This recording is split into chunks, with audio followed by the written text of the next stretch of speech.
This is my new pellet gun, and altogether I got this for just under $200 shipped, so it's a pretty good value for what you get because this thing is dead accurate.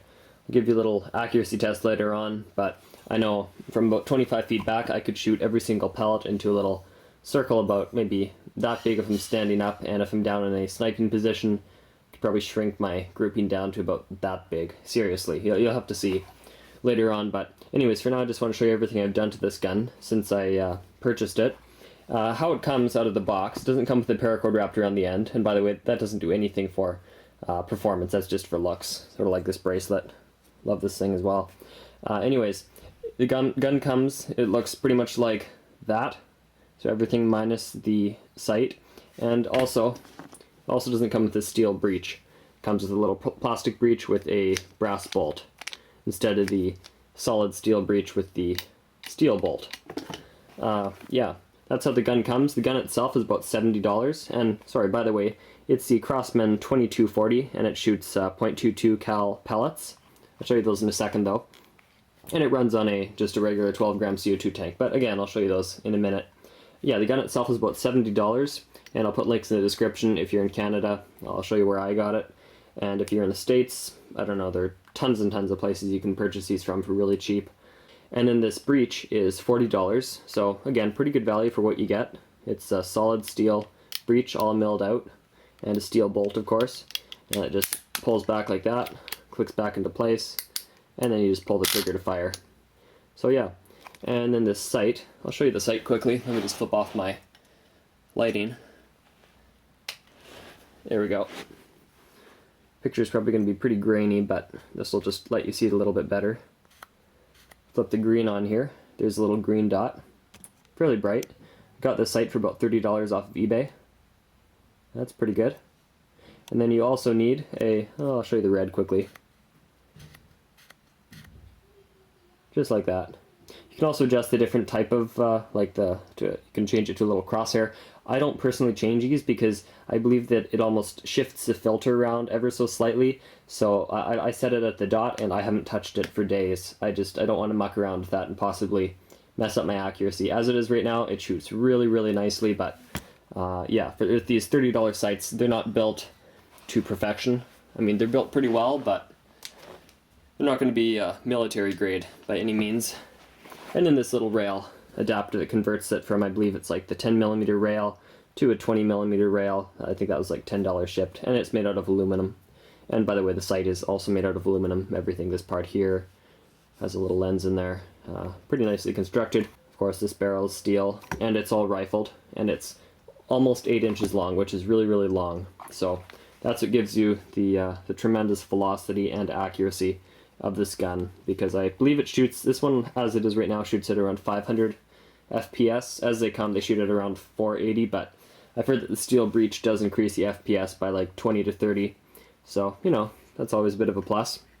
Yeah, the only plastic parts on it really are the handle, the safety, and this little plastic chunk right there. And the trigger, you might notice it's not brass. The one on the Crossman sight, at least when I last looked, the trigger looks brass, but mine it's a steel trigger, so I'm not sure what's up with that. I'm assuming that they're all coming like that now, but you know, I almost like the steel trigger as opposed to the brass trigger, especially if you swap out for the steel breech. But yeah, here are the pellets I'm using. They're just the Crossman Premier hunting pellets. Just unscrew those quickly, and again, they're .22 caliber. There they are right there. Give you a close-up of one, right? Pretty nice. And those are like $10 for a tin of 500, so they're not outrageously expensive. I've seen them for even cheaper, but I think that's about how much I paid for mine. And then of course this gun runs on just regular old CO2 tanks. And those, you might be wondering where those go, because it doesn't really look like it go in the handle. It's a fairly small handle. You just unscrew this plug at the end, and the CO2 tank drops in there. You can see in there. Anyways, yeah, there's a little chamber in there. You just stick it in there, screw the plug back in, tighten it up, not too tight, just finger tight. And that's pretty good. The other thing you can also do, never saw this in the instructions, but I sort of figured it out on my own. If you want to transport your gun with a CO2 tank in it, which by the way I don't recommend, you can flip your CO2 tank around and it fits into the cap like that. And this just goes inside there like that. And then there's no risk of it going off accidentally. And you can hear it's loose in there. So it's not pushing against anything. But yeah. Let's see what else. I got this cool little pellet pouch from the same place.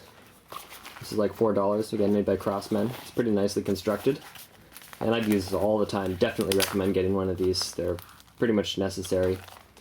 And then I also got a Daisy cleaning kit. It's meant for, I guess, .177 caliber pellet guns, but Daisy said it'll work on the .22 cal guns as well. And some Crossman pellet gun oil. Didn't come with the Daisy kit, but I ordered that as well. But this kit works pretty well. Nothing to complain about there. Yeah, you know what? I don't want to make this video too much longer than it already is, so I think I'm going to stop it there and take this downstairs, show you how to get it set up, and fire a few shots with it. Alright, now I'm downstairs in my basement. Got a few targets set up. I just wanted to show you just how to get the gun ready for shooting. It's pretty simple, just like I showed you upstairs. Just unscrew this cap at the end. Take your CO2 tank, just insert it, I guess front first, into this tube. Screw your cap back on, and then just finger tighten. It doesn't have to be tremendously tight, just finger tightening it should do fine. Then what you want to do is take your bolt and just pull it back, push it forwards, make sure your safety is off, and just dry fire it. I find it usually takes about 3 times. And this just pushes it, punches the little pin forwards and punctures the CO2 tank. Oh, there you go, you heard something. And there you go, like I said, about three dry fire shots, and you're good to go. And then as far as loading a pellet goes, I barely even have to explain this. Just pull your bolt back, and then insert your pellet front first into the loading chamber in there. It's a little bit dark, but yeah, there you go, you can see it. Just like that. And then carefully push your bolt forwards and down, and you're ready to fire. This may seem sort of obvious, but I thought I'd show you how to shoot the gun as well. Obviously you have a trigger there, your safety is right here. Just flip the safety off, making sure you're pointing your gun away from anybody. I'll just zoom in here through the red dot so you can see it. Line the red dot up at the center of the target, and shoot.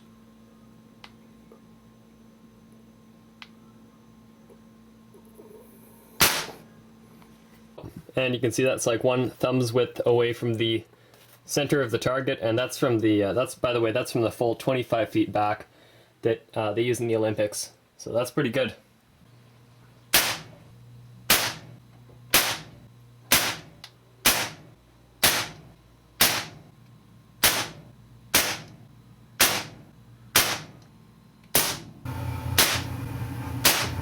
There's the target after I shot it about 9 more times, and very pleased with these results. My little grouping there is probably no more than around 2 inches across, and yeah, it's pretty good. Pretty good accuracy for just holding the gun free-handed. I wasn't resting it on anything.